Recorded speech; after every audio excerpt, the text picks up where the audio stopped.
iPhone 14 Pro radar cable, replacing operation. This is an iPhone 14 Pro with iOS 18.1.1 system radar. Scanning function disabled.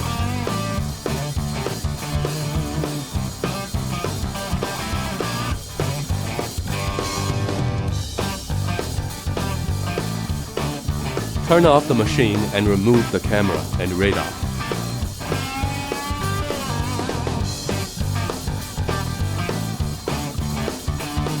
Take out the Pound L3 repair instrument, plug-in camera, radar repair expansion port. Select the LiDAR repair.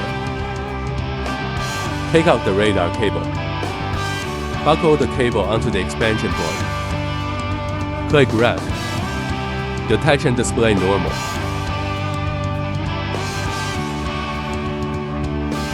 Connect your phone to the Pound programmer.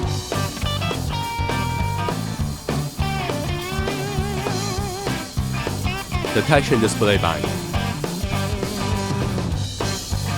Detection display write success.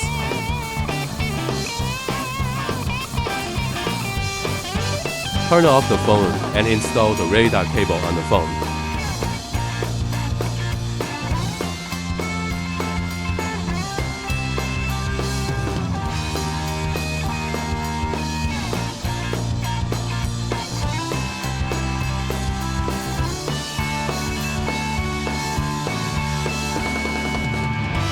The radar scanning function has been successfully repaired.